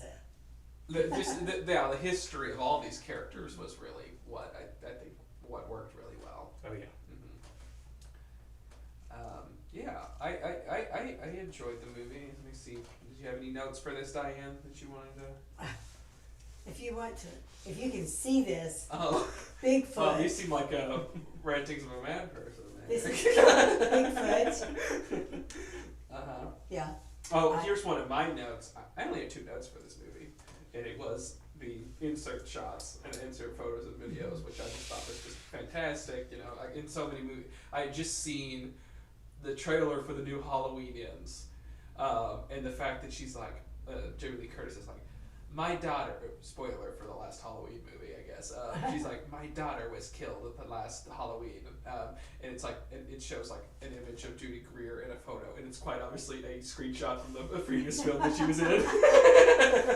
It's like you couldn't just bring her in just to take a photo, or you couldn't have done it in the previous movie just in case you need to use it for She another. could have sent you a selfie. Yeah.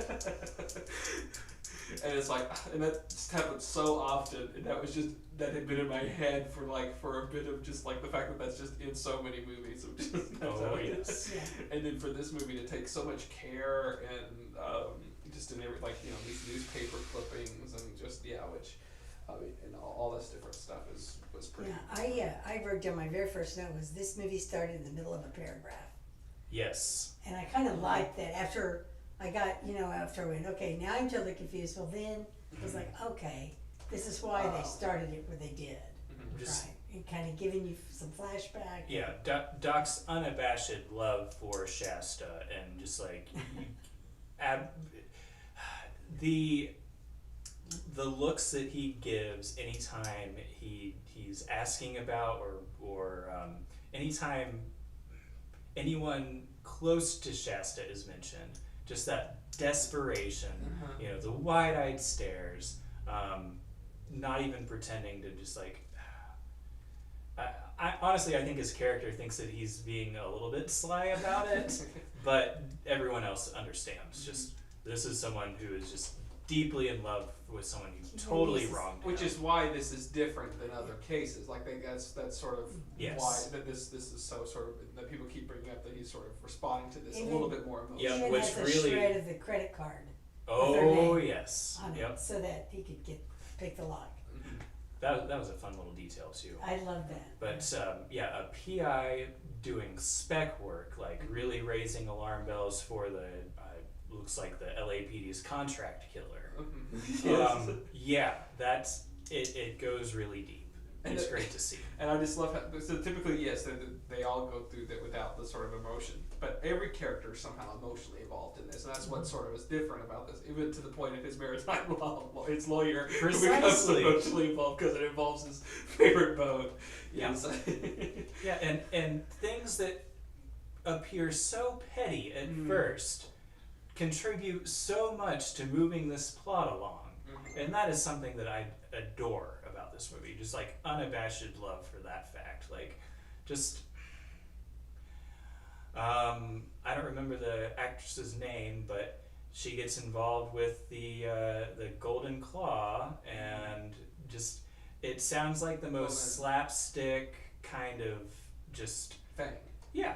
It's like, oh, it's just another gang, so we're just gonna be treated to another gang thing, and then Martin Short happens. Which is my other note that I have in here is I absolutely love Martin Short's office. His Yes. office is the most great one of the great rooms in cinematic history, as far as I'm concerned. It's so beautiful and so I love that. That was a really beautiful thing, and he's great, of course, as he always That's is. it. But that And the tie-ins between him and Hope, Owen Wilson's wife, who, don't you kind of wonder how she thought Owen Wilson was dead, yet here he is on TV. I didn't. They never. Yeah. Okay. Owen There Wilson's was- character was fascinating, and the way that he was tied into all this was very, very, very fascinating.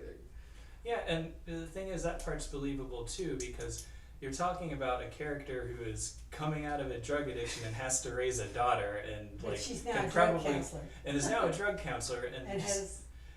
is she going to be watching the news or that particular thing all that often? Does she care about world events whenever she has to really, really keep her act together? So yeah, even that feels real. It feels real. Who would expect their saxophone playing, like, totally fade into the background, perfect informant type of character to do something like that on television? Like, I almost think that if she had seen it, she wouldn't have even believed it.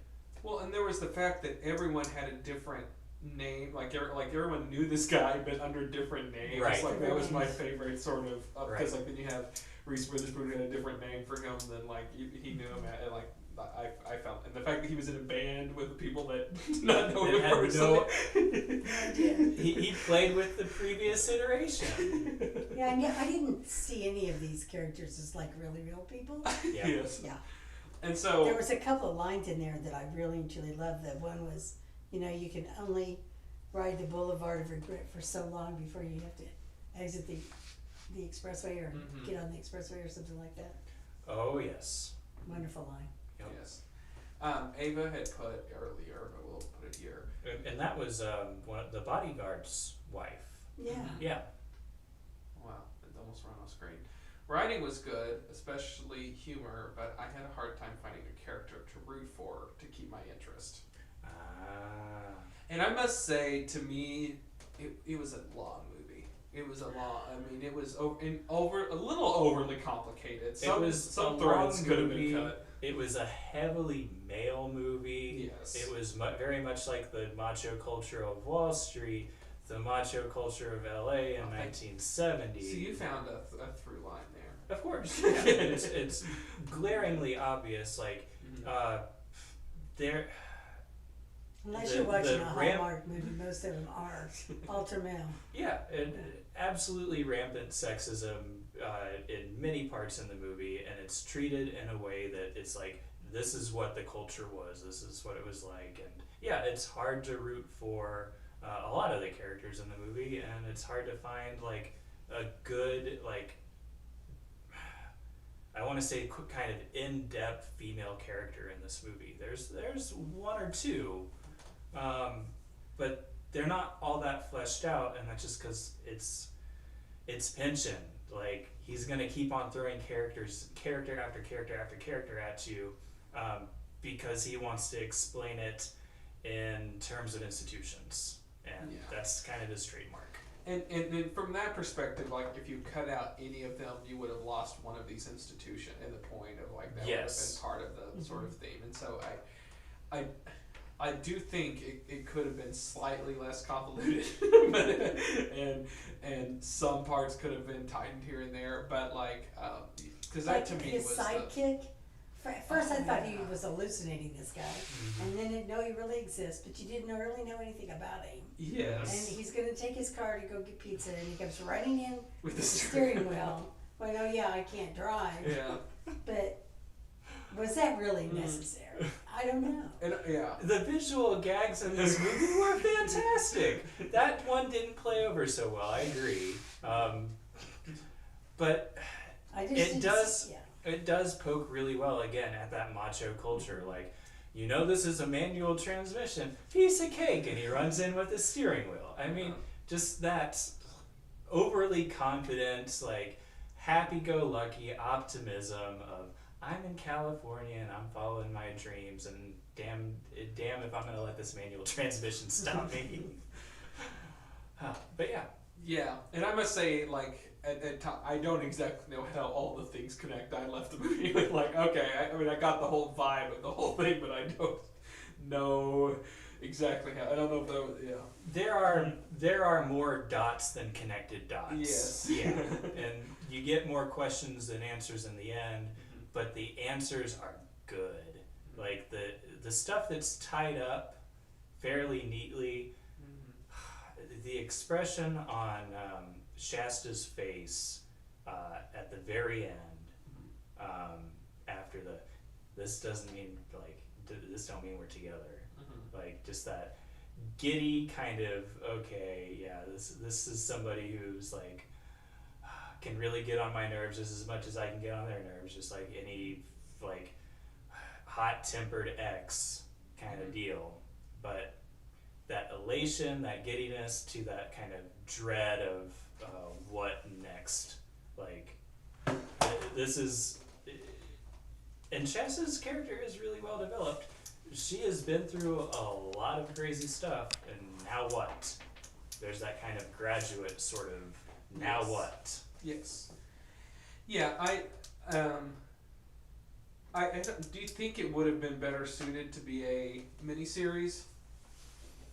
In some ways, yes.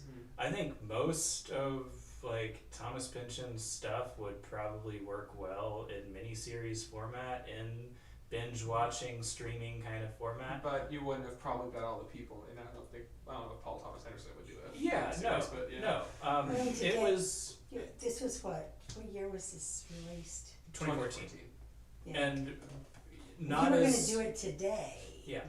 I could see that happening. Not as much money involved in 2014 to get that kind of star power. No. And this was this movie lost money. I mean, just, and so on top of that, and I'd seen some other people had said that this has the opportunity to become a cult classic, and I do think that No question it does. The fact that it didn't really get huge amount of I mean, it got critical praise, but it just didn't really find its audience initially. But I do think that more people will continue going back to this, and it has a lot of stuff to really love about it. Oh yes, it does. And just, but I do think it's overlong. Would I like it as a miniseries? Yes, I would. But I also just loved it as a movie. My biggest complaint, if I were even like. At a certain point, I was like, "Oh, this is fun and everything," and I look at it, I'm like, "Oh, we're not even halfway through yet." Okay, but I'm having a good time though. To me, the biggest sort of thing was like it just didn't. Can you ever put the remote away? Just keep. Oh no. But to me, it was the ending seemed to drag. Like it could just end.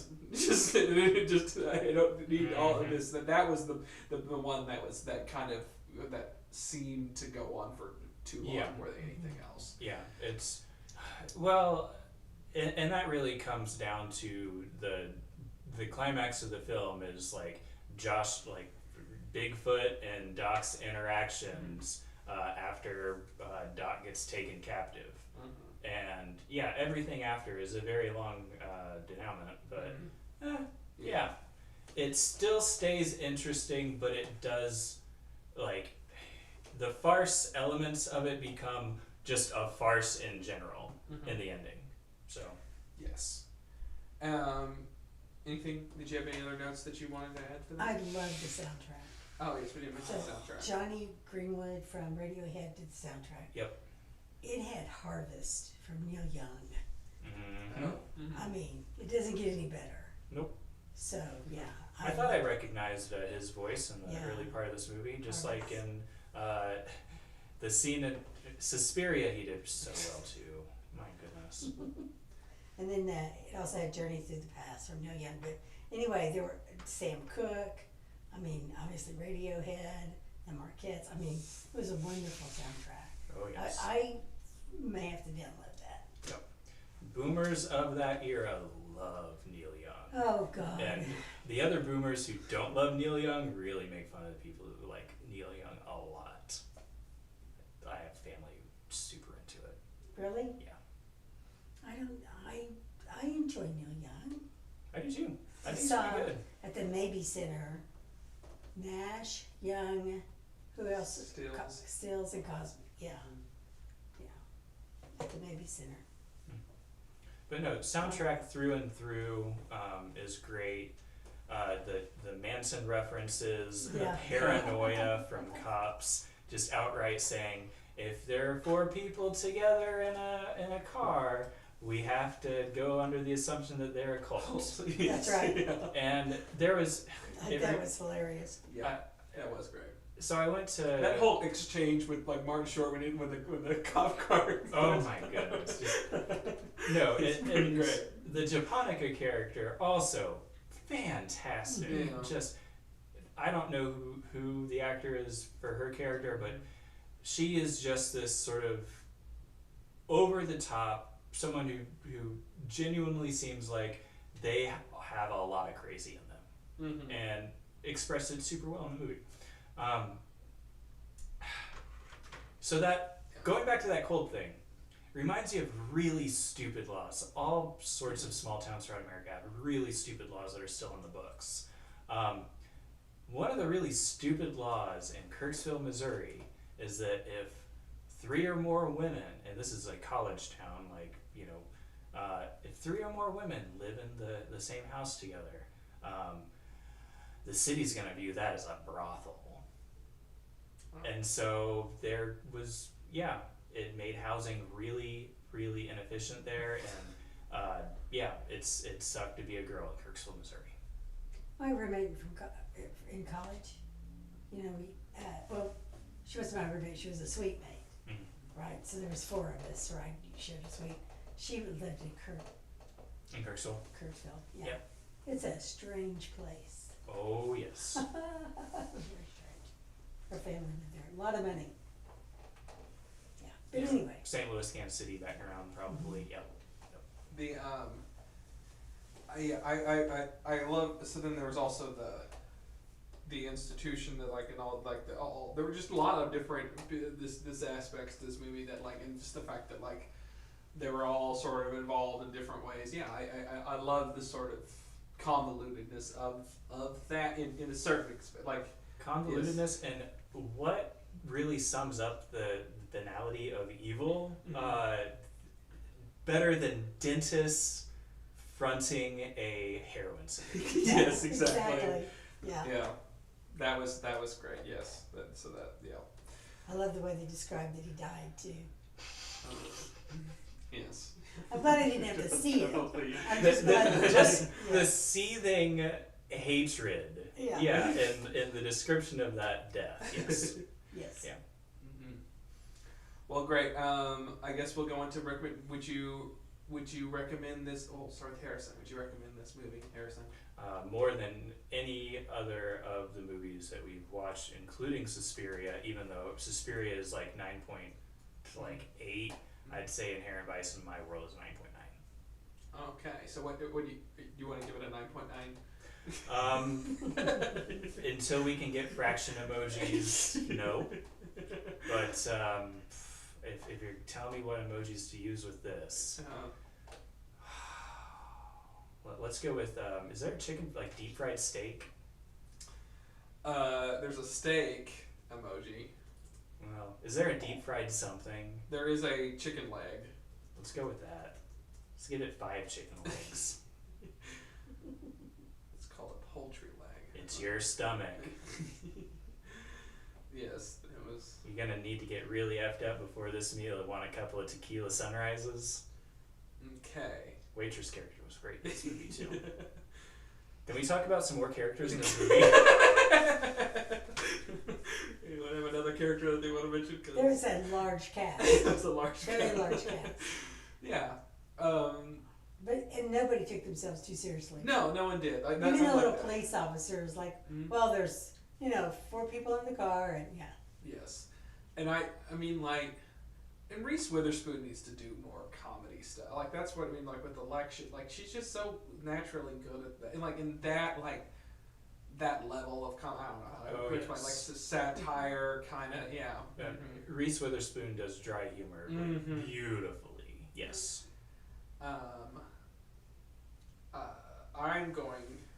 I would recommend this movie. I think it was really, really good. Like I said, I did have with some caveats, but I did really enjoy it. I'm giving it a tooth. What are you gonna give it, Diane? I want a pork chop.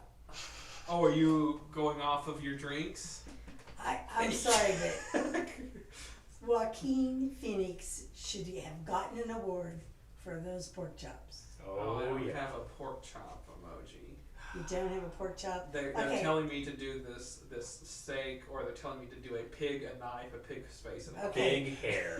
Big Then I hair. have to All you go gotta with- do. With what they had for lunch, with what you got away with.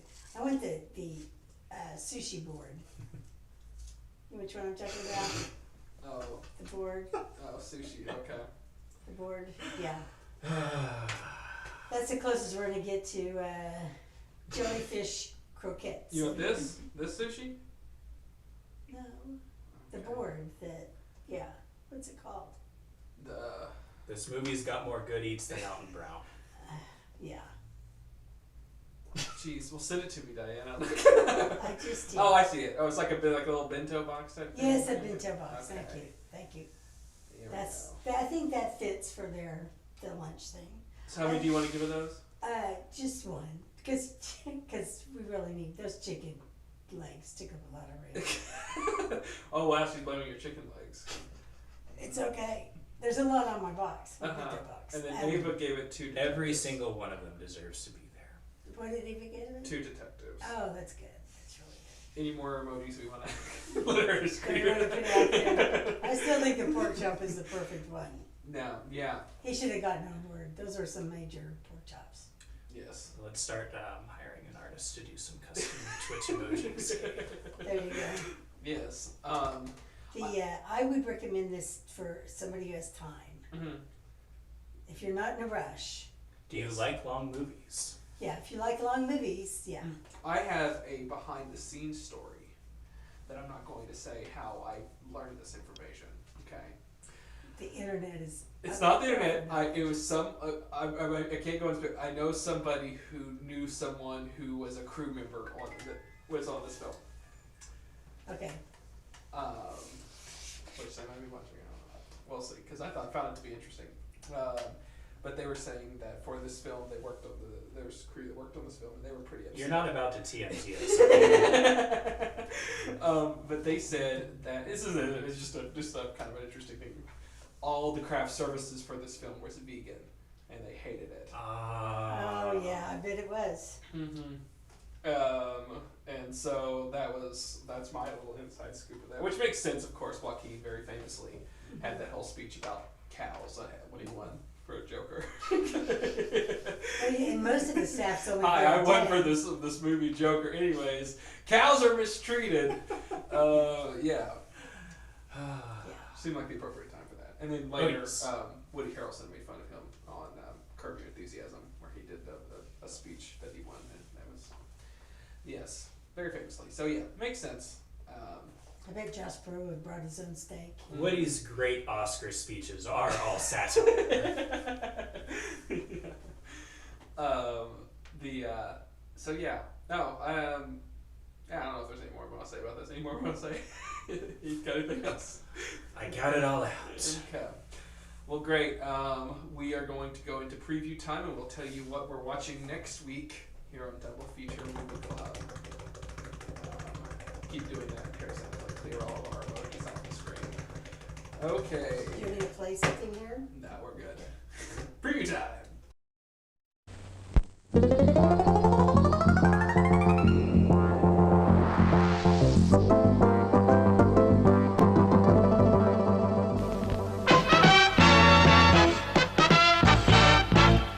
And now, preview time.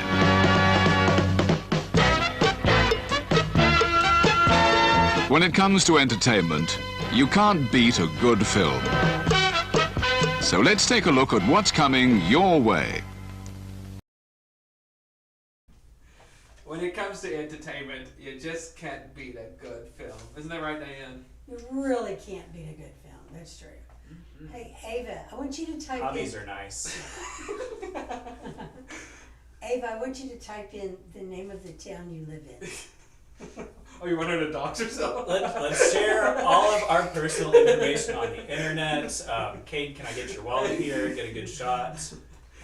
Kate Yes. just recommended that we come to your house, Oh, and I think he needs special to, guest host.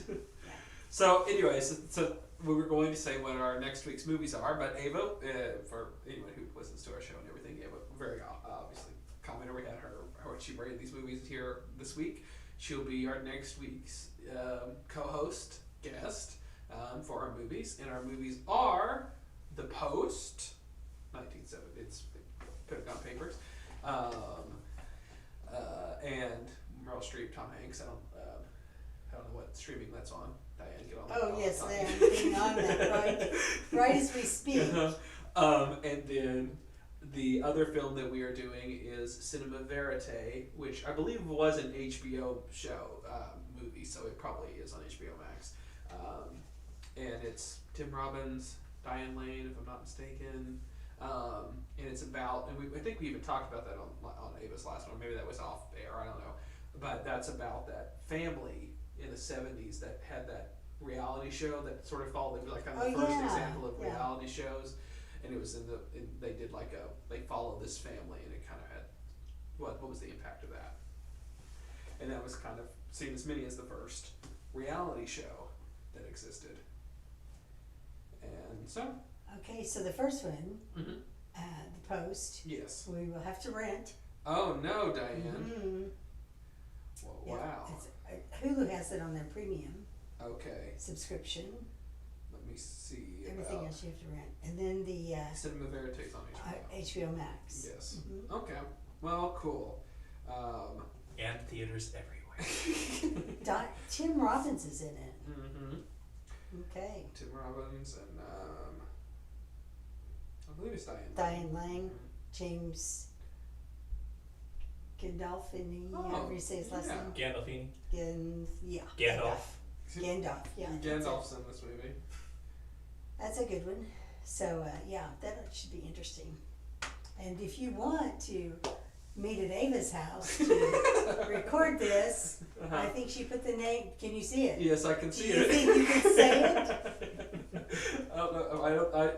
Do you think I can verbally read that? Yeah. Do you think you could pronounce it? Uh-huh.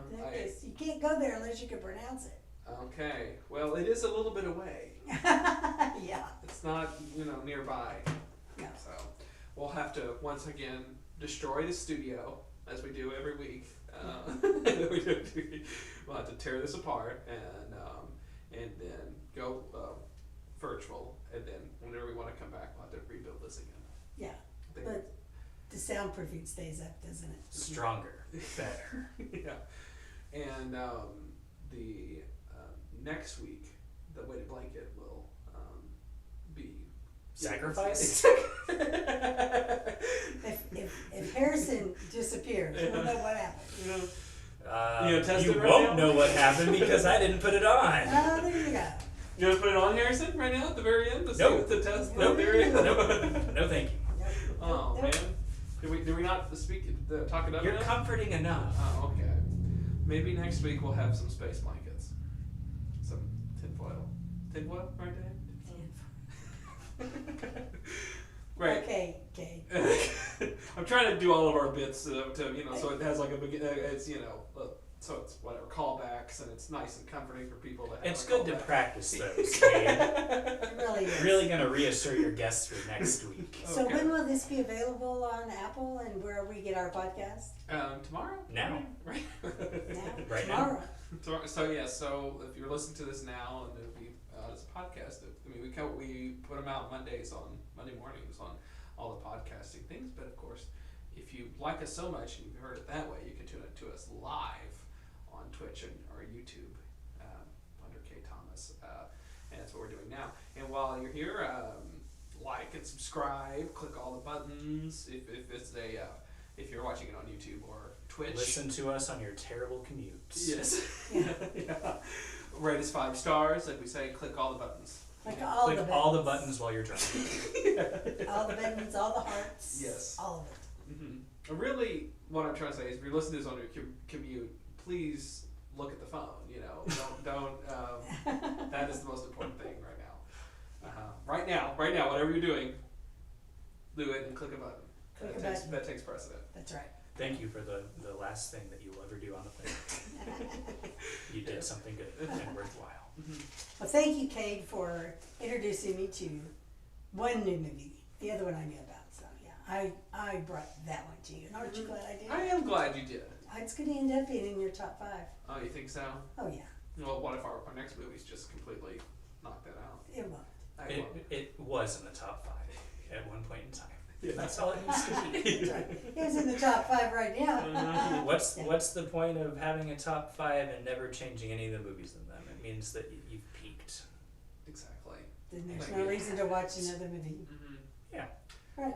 Yeah. At some point, we're going to watch the best movie ever on here, and I'm going to quit. I'm going to say that's it. I'm never going to. Not gonna ever watch another movie. Not going to watch another movie. I've watched a perfect movie. Yeah. Yeah, I doubt that's gonna happen. How about instead we do another show about the exact same movies? Yeah. Yeah. I have Wonderful seen for Ribbon your algorithm. and have been able to watch other movies, so it's okay. Okay. Well, so once again, Diane, with next week's movie, again the post Cinema Verite. Again, no horror. So we're No horror. Thank goodness. We kind of went through a whole batch there that was pretty rough there, and now we're in the prestige run of our show. I'll take it. Okay. No horror. Right. See how long that lasts. Also, it's Halloween coming up. We probably should swap those. Well, I'm sure there'll be more horror coming up. Just throw a surprise in there for us, Cade. Yeah. Well, what I do is re-edit the film and upload it to HBO Max. Just splice the ending of Suspiria into this family-friendly movie. Yeah, that could get you thrown in jail. It's like Chuck Palahniuk in Fight Club. Yeah. Yeah. Yes, exactly. We'll see you next week, Kate. Yeah, see you next week. See you Wednesday. See you Wednesday. See me, Cade, Diane, or our Bruce Willis-like reanimated forums over the internet. Yeah, that's right. This episode was brought to you by AI. Yeah. We're all on vacation right now, suckers. Yeah. Well, cool. See ya. Everyone wave. Bye. Bye. Have a good evening.